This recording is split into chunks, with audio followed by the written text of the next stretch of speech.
Bismillahirrahmanirrahim. Assalamualaikum warahmatullahi wabarakatuh. Apa kabar anak-anak? Masih semangat saumnya? Harus ya. Hari ini kita akan belajar akidah akhlak. Tetapi sebelum itu kita berdoa dulu ya. Berdoa dimulai. Bismillahirrahmanirrahim. Rabbi zidni ilman warzuqni fahman. Amin ya robbal alamin.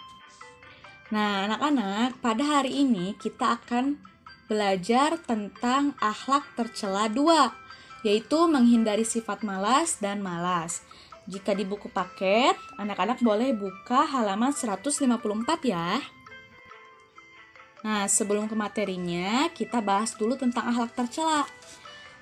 Allah Subhanahu wa Ta'ala membenci anak yang berakhlak tercela. Anak yang berakhlak tercela juga dibenci teman sekitarnya. Berakhlak tercela merugikan diri sendiri dan orang di sekitarnya. Setan suka menggoda manusia supaya berakhlak tercela, seperti malas beribadah, belajar, dan berbuat baik. Menyontek pekerjaan teman pun itu juga termasuk akhlak tercela. Kita harus berdoa kepada Allah supaya dilindungi dari godaan setan yang terkutuk. Nah, salah satu sifat tercela itu adalah malas. Jadi sifat tercela itu adalah sifat yang tidak baik atau sifat yang buruk ya. Nah, ini salah satunya adalah malas. Rasulullah SAW orang yang tidak pernah malas sejak kecil. Beliau rajin mengembala kambing. Setelah dewasa, beliau membantu pamannya, yaitu Abu Thalib. Beliau rajin berdagang karena rajin dan jujur. Rasulullah SAW mendapat kepercayaan dari Siti Khadijah untuk memperdagangkan barang-barangnya. Nah, pada poin pertama yaitu ada menghindari sifat malas. A. Menghindari sifat malas. Di sini ada cerita sedikit tentang Nabi Muhammad sewaktu masih kecil. Pada zaman jahiliyah, Muhammad masih belia. Beliau tidak terpengaruh dengan kebiasaan orang Arab. Beliau tidak pernah melakukan perbuatan tercela. Sifat beliau yang cerdas, berbudi pekerti luhur, dan jujur sejak kecil.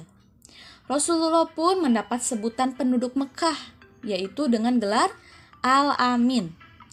Al-Amin itu sendiri artinya dapat dipercaya.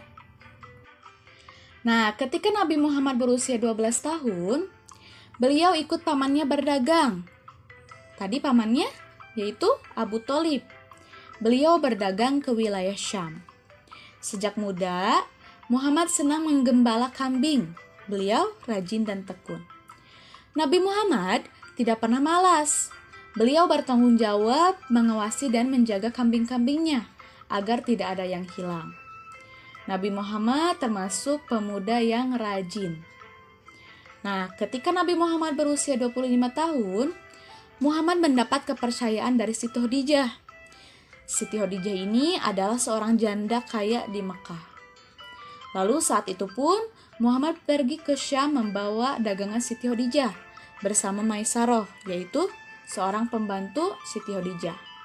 Nabi Muhammad bersungguh-sungguh dan jujur dalam berdagang, sehingga dagangannya pun habis terjual. Nah, pada poin B kita akan membahas tentang malas. Di sini ada cerita, anak yang malas akan merugikan diri sendiri. Siswa yang malas belajar akan menjadi bodoh. Akhirnya tidak akan naik kelas. Anak yang malas beribadah, dosanya juga akan bertambah dan pada akhirnya akan masuk neraka. Anak yang malas biasanya tidak mempunyai kemauan untuk berusaha. Tetapi anak yang malas ini biasanya mempunyai cita-cita yang tinggi. Misalnya ia ingin mendapat nilai yang bagus atau naik kelas. Apakah bisa kita itu malas tetapi keinginan kita itu ingin naik kelas dan nilai yang bagus? Tidak ya. Jadi apapun cita-cita kita atau apapun kemauan kita itu harus didasari dengan kitanya yang rajin, jangan malas-malasan. Lalu ada juga cerita tentang petani yang malas. Tanamannya jadi tidak subur karena petani itu malas. Akhirnya tidak dapat panen. Nah, orang yang malas bekerja ini hidupnya akan melarat. Nah, jadi kesimpulannya yaitu malas itu artinya adalah enggan, tidak mau, atau berat hati untuk melakukan suatu pekerjaan. Nah, maka dari itu ya, kita tidak boleh menjadi orang yang pemalas. Jadilah orang yang rajin dan giat dalam segala hal. Cita-cita kalian akan tercapai jika berusaha dan rajin belajar. Berdoalah kepada Allah Subhanahu wa taala supaya dijauhkan dari sifat lemah dan malas. Jadi jika kita ingin cita-cita kita tercapai, kemauan kita tercapai, kita harus mempunyai sifat rajin atau tekun.